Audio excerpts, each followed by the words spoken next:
Muy bien, buenos días, Loma Linda, buenos días, es un placer estar aquí. Esa fue una bienvenida algo apagada, pero no tengo tiempo para regañarlos. ¡Woo!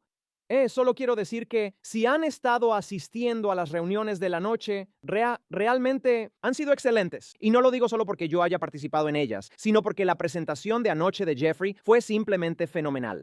Y Ty estará de regreso esta noche a las 6:30. Ty, ¿de qué vas a hablar esta noche? De la resurrección. La resurrección. Ty hablará sobre la resurrección esta noche. Nos encantaría muchísimo que nos acompañaras.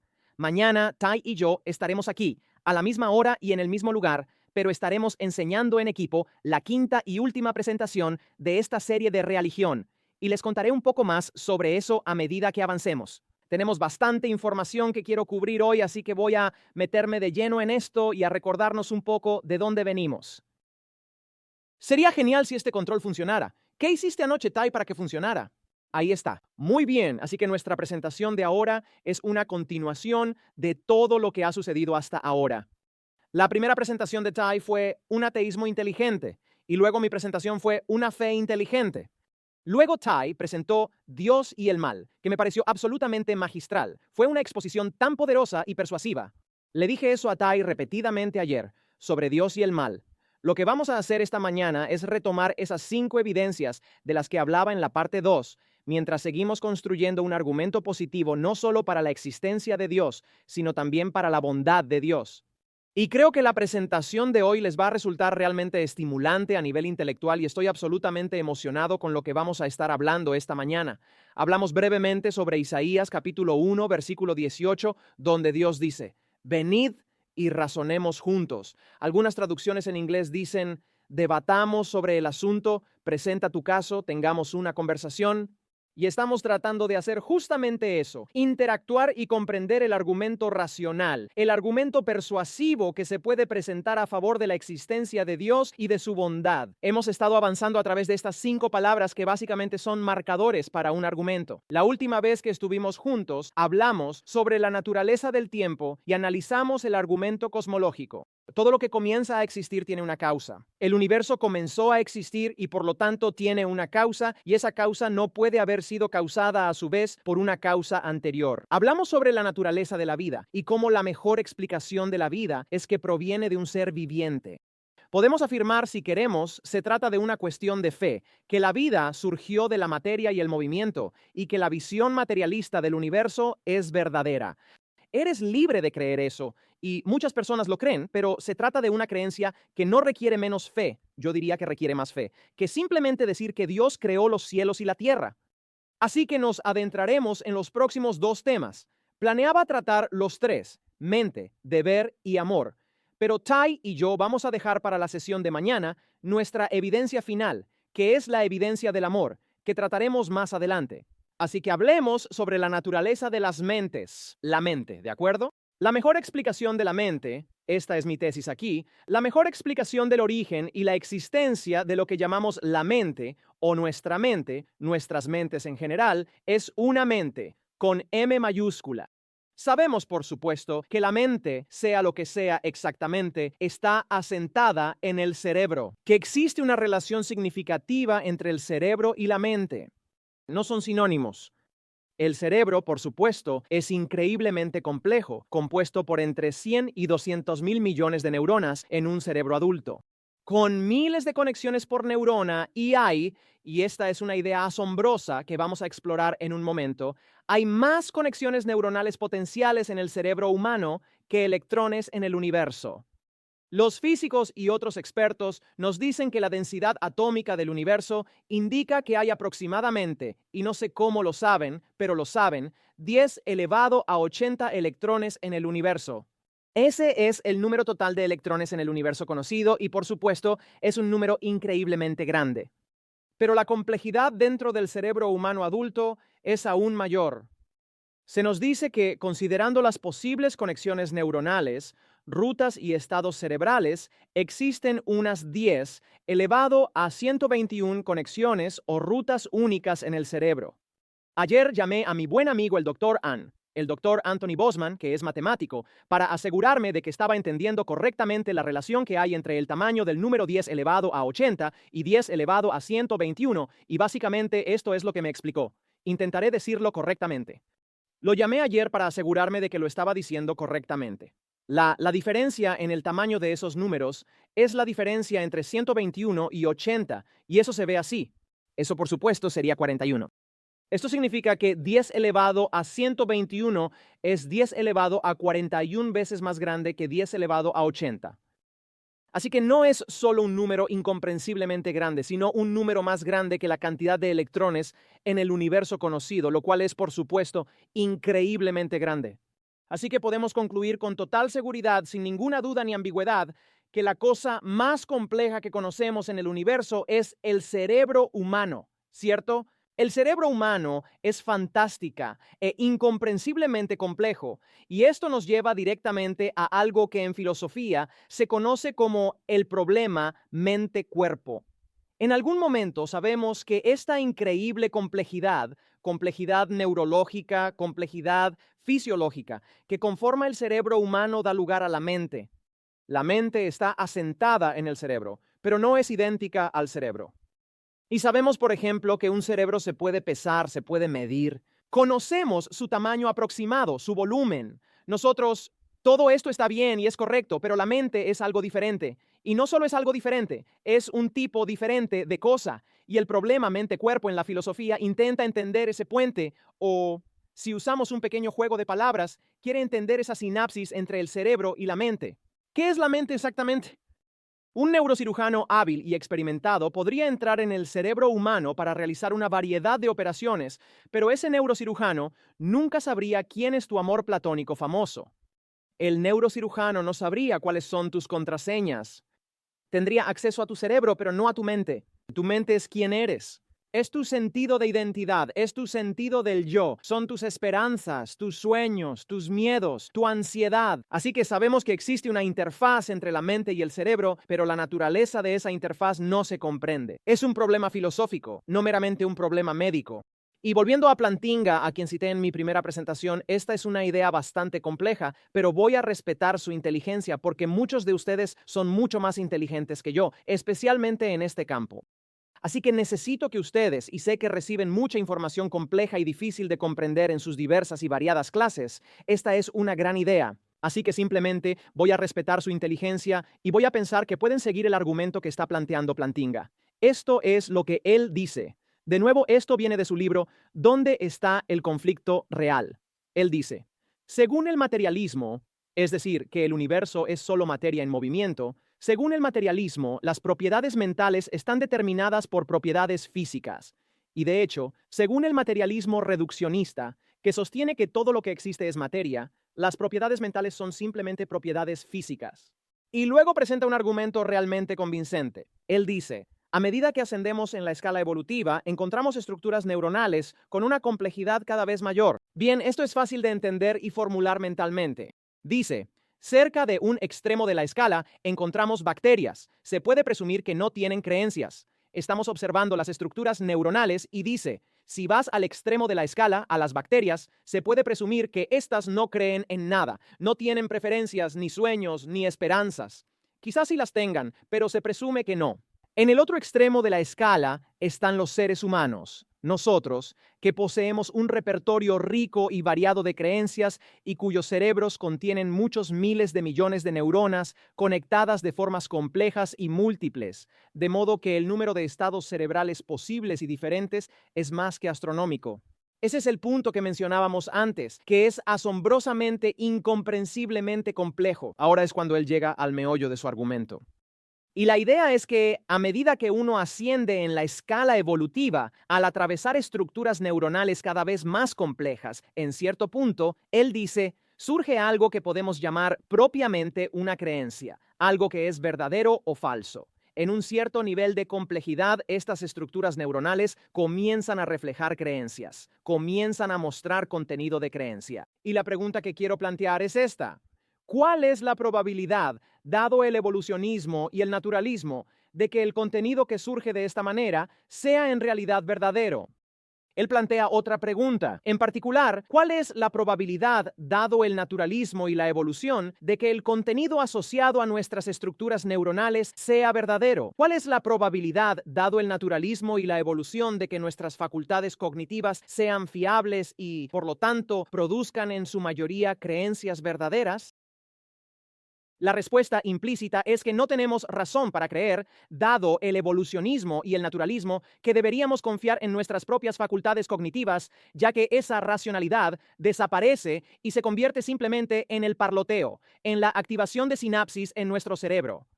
Este es un argumento fascinante, y básicamente es el argumento que él presenta en su libro de 2011, publicado nuevamente por Oxford University Press, en el que afirma que hay una verdadera socavación de la racionalidad, sí, y de toda la empresa científica, si seguimos el camino del materialismo. ¿De dónde proviene la mente y qué es la mente exactamente? Bueno, sabemos que está conectada al cerebro y sabemos que está relacionada con la increíble complejidad del cerebro, pero nuevamente no son sinónimos. Bueno, eso nos hace plantearnos entonces la pregunta: ¿qué es la mente y de dónde proviene? Y la tesis que quiero compartir hoy, que no es solo mía, no es exclusiva, sino que es la tesis bíblica, y es que la mejor explicación para la mente, la identidad, el carácter, la disposición, la personalidad, la actitud, es la mente original, y que llevamos su imagen. Ahora lo que voy a hacer es lanzarte pum, pum, pum, de forma rápida e inteligente, varias citas de diferentes físicos teóricos que nos ayudarán a entender esta idea y a captar un concepto realmente grande en nuestras mentes. Fíjate que digo captar en la mente y no en el cerebro. John Polkinghorne, un físico teórico, dice: el materialismo destruye la racionalidad. Ese es el punto que plantea Plantinga. El pensamiento se cambia por eventos neuronales electroquímicos. Estos eventos no pueden enfrentarse en un discurso racional. ¿Cómo podrían hacerlo? Porque lo que ocurre en mi cerebro no es lo mismo que ocurre en el tuyo.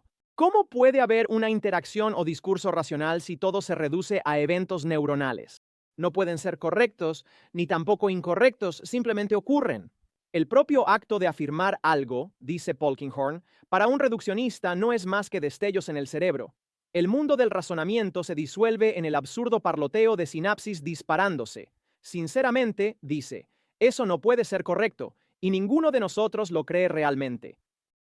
Sabemos que esa visión de la realidad, esa comprensión materialista y reduccionista, no puede ser correcta. No vivimos de esa manera y no lo creemos. Einstein, con menos palabras y más elocuencia, lo expresó así simplemente. Y Einstein tiene varias citas similares a esta. Les voy a dar dos ejemplos. De forma célebre, Einstein dijo: lo más incomprensible del universo es, precisamente, que sea comprensible. Ahora, aquí tenemos otra versión de esa cita. El misterio eterno del mundo, observó Einstein, es que el universo sea comprensible, es el hecho de que podamos comprenderlo, dice, es básicamente un milagro. ¿Y qué significa eso? Que, en esencia, necesitamos dos cosas para que el universo sea comprensible. Número uno, necesitamos un universo propicio para la vida inteligente y autorreflexiva, así que necesitamos tener un universo. Pero la otra cosa que necesitamos es igual de importante e improbable. Necesitamos tener mentes lo suficientemente complejas y cerebros lo suficientemente complejos que puedan comprender lo improbable que es el universo en el que habitamos. Ese es el punto crucial que Einstein está señalando aquí. No es solo que el universo sea asombroso, es que sabemos que es asombroso. El doctor Eugene Wigner, quien ganó el premio Nobel en 1962 por su trabajo, de nuevo en física y matemáticas, dijo lo siguiente: la enorme utilidad de las matemáticas es algo que roza lo misterioso. No hay una explicación racional para ello, dice. El milagro de que el lenguaje de las matemáticas se ajuste tan bien a la formulación de las leyes de la física es un regalo maravilloso que ni entendemos ni merecemos. Esto viene de un ensayo asombroso que, si eres una persona a la que le interesa la intersección entre religión, ciencia y matemáticas, deberías leer. Es un gran ensayo que escribió en 1960 titulado Sobre la irrazonable eficacia de las matemáticas en las ciencias físicas o en las ciencias naturales. Su punto es básicamente este: ¡wow! El universo nos presenta una especie de andamiaje inteligente, ¿y no es acaso una feliz coincidencia, sí, un regalo, que las leyes de la física y el lenguaje de las matemáticas se alineen de tal manera que podamos tener teléfonos móviles, puentes y podamos enviar cohetes a la luna? Él dice que nosotros no hay una El universo no tiene por qué ser así, pero es como si se hubiera creado para la investigación racional e inteligente, como si toda la noción del razonamiento deductivo y la empresa científica existiera porque fuimos creados para aprender. Fuimos creados para entender el mundo que nos rodea. Y así llegamos al Dr. Owen Gingerich, nuestro último físico, bueno, en realidad es un astrónomo, que dijo lo siguiente: estoy personalmente convencido de que existe un creador superinteligente. Y he puesto esto aquí para que no se te pase por alto. Se refiere a una mente que está más allá del cosmos y también dentro de él, y que el rico contexto de cordialidad, esa palabra significa amabilidad, el rico contexto de cordialidad que muestra nuestro universo al permitir y favorecer la existencia de vida autoconsciente, forma parte del diseño y propósito del Creador. Esto es lo que él está diciendo. En palabras de C.S. Lewis, seguramente debería despertarnos sospechas no solo que el universo sea asombroso, sino que sepamos que es asombroso. Y eso es lo que tengo aquí en esta diapositiva. No es solo que el universo sea asombroso, sí, hermoso, sí, vasto, sí, e increíblemente improbable, es que sabemos que lo es. Si el nivel más alto de desarrollo neurológico en el planeta Tierra en este momento fuera, digamos, un caballo, el universo seguiría siendo tan asombroso como lo es, pero los caballos no tendrían ni idea. El punto que está haciendo Einstein no es solo que el universo es increíble, sino que sabemos que es increíble, y seguramente esto debería despertar algunas sospechas sobre la naturaleza de la realidad. El salmista dijo esto miles de años antes. Él dijo: cuando contemplo, cuando pienso, cuando imagino, cuando reflexiono, cuando medito. ¿Con qué reflexionamos y meditamos? Con nuestra mente. El salmista dijo: cuando contemplo tus cielos, obra de tus dedos, la luna y las estrellas que allí fijaste, me pregunto, ¿qué es el hombre para que pienses en él? ¿Qué es el ser humano para que lo tengas en cuenta? Cuando contemplo, no hay una sola persona en esta sala que en algún momento de su vida, y probablemente la mayoría de nosotros muchas veces a lo largo de nuestras vidas, no hay quien no haya mirado hacia las estrellas, la inmensidad, la belleza, lo sublime de todo eso, y no haya pensado, ¿qué está pasando allá arriba y allá afuera? Ese es el punto que el salmista está planteando. Y el punto es, por supuesto, que tenemos mentes capaces de hacer este tipo de preguntas. Y gracias a Dios por, ya sabes, el avance continuo de la gran empresa científica, que no solo formula las preguntas, sino que también comienza a encontrar respuestas a algunas de ellas. Así que concluyo diciendo nuevamente que la mejor explicación del origen y la existencia de las mentes es una mente, distinta de un cerebro. Ahora pasemos rápidamente a esta idea del deber. La palabra deber, por supuesto, podemos usarla en una oración. Debes ser honesto y debes ser una persona íntegra en lo que respecta a tu trabajo. No deberías hacer trampa ni hacer plagio. Nosotros deberíamos. Entiendes que en la palabra deber existe un imperativo moral. No solo describe lo que es, describe lo que debería ser, lo que debe ser. Y en filosofía esto es lo que se llama el problema del ser y el deber ser. Un filósofo escocés, David Hume, dijo: no podemos derivar un deber, un imperativo moral, de un ser, una descripción de la realidad actual. Así que voy a intentar demostrarte algo que ya sabes, y este es el punto que Tai y yo vamos a plantear mañana, y lo estoy esperando con entusiasmo. La mayoría de lo que te estamos diciendo aquí son cosas que ya sabes, lo sepas o no, y ese es el punto crucial.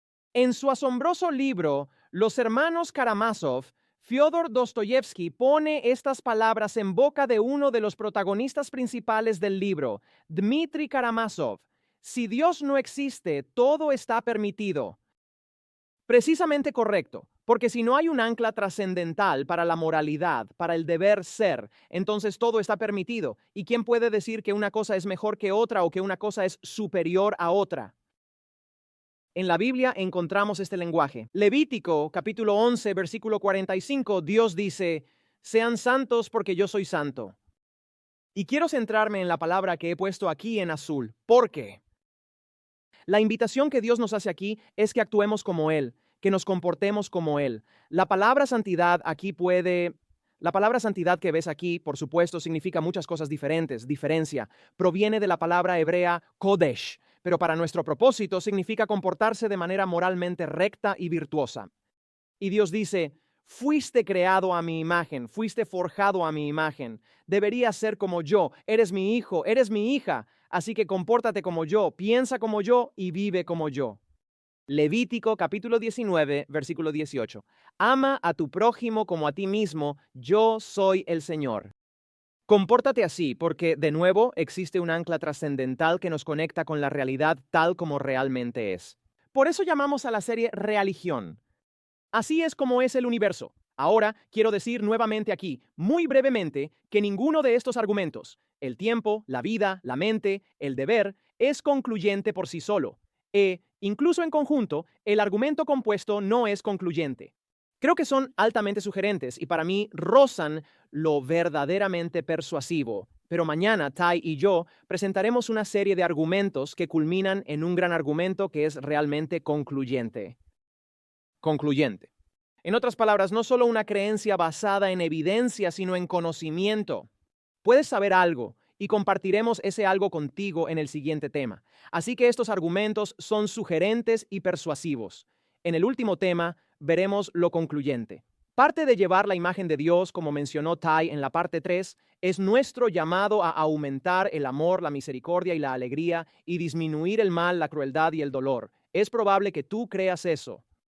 Imagino que la gran mayoría de las personas, especialmente en una escuela como esta de Loma Linda que se dedica al campo médico, no estudia solo por los diversos incentivos financieros y profesionales que existen.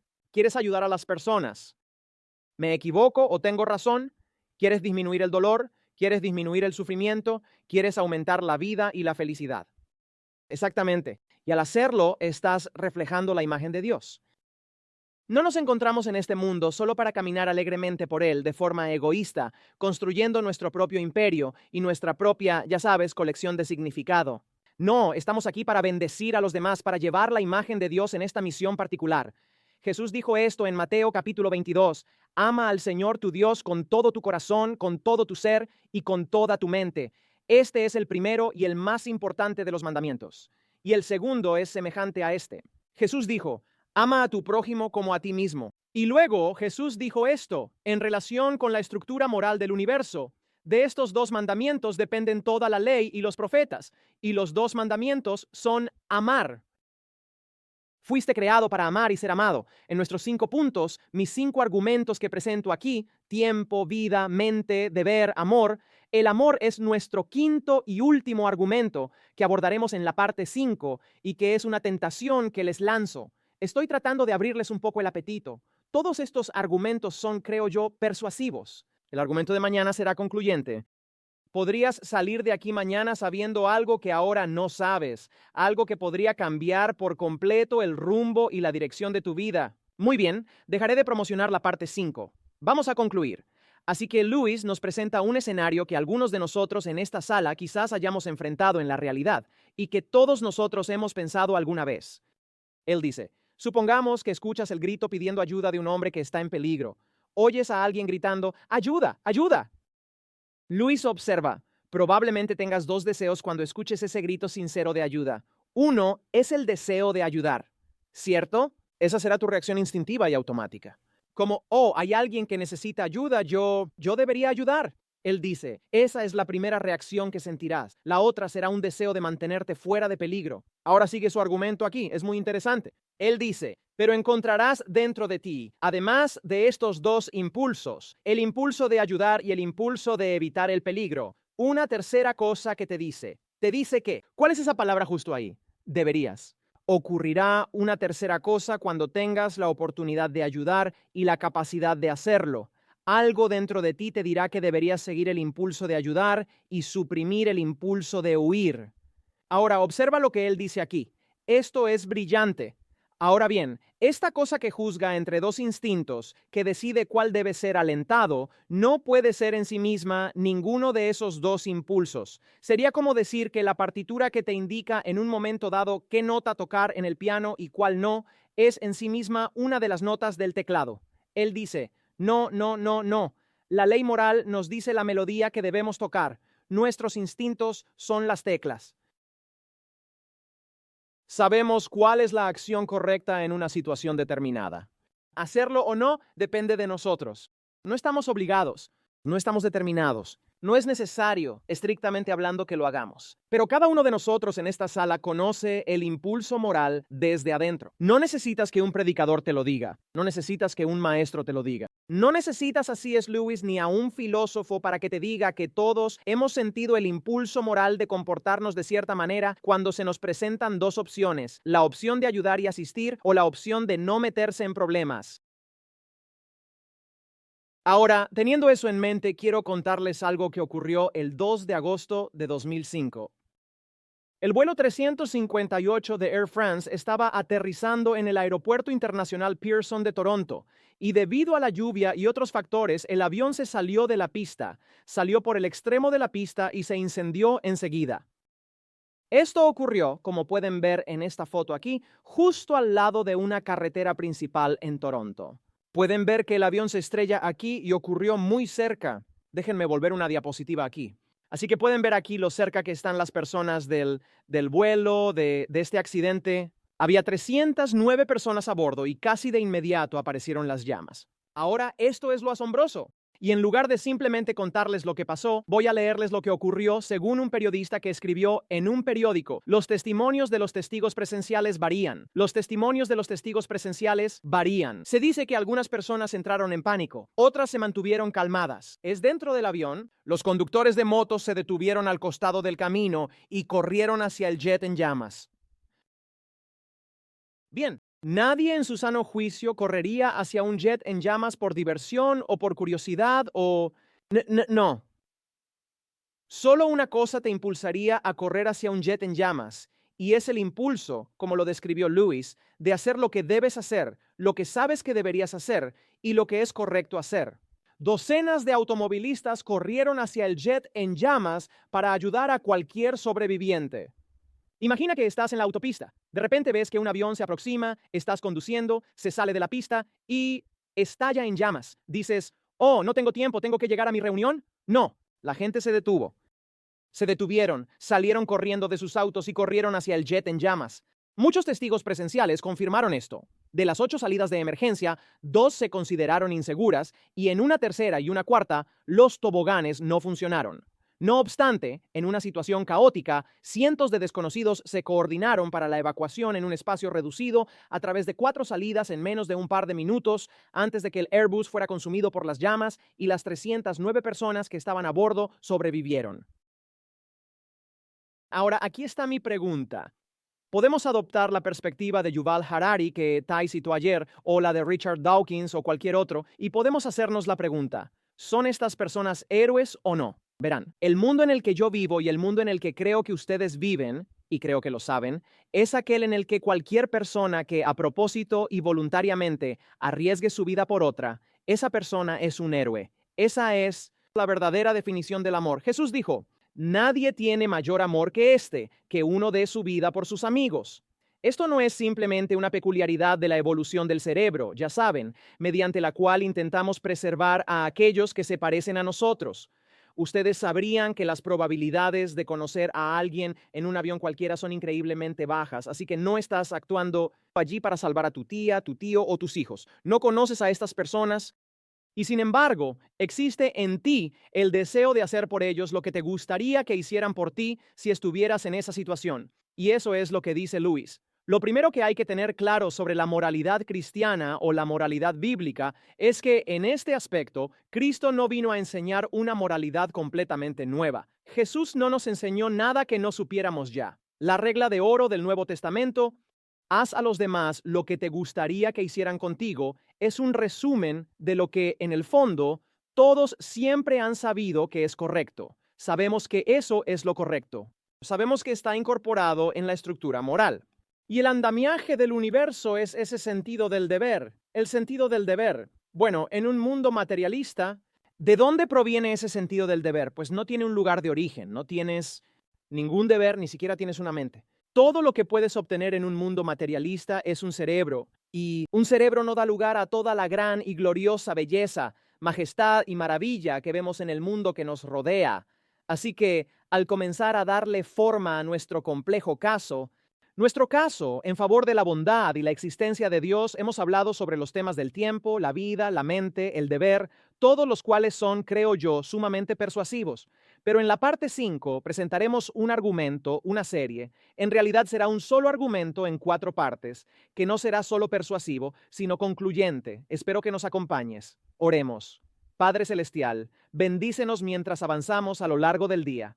Al enfrentarnos a la oportunidad de hacer lo que debemos o lo que no debemos, que decidamos escuchar ese tercer impulso y responder como el mismo Jesús respondería, es nuestra oración en su nombre. Que todos digan amén.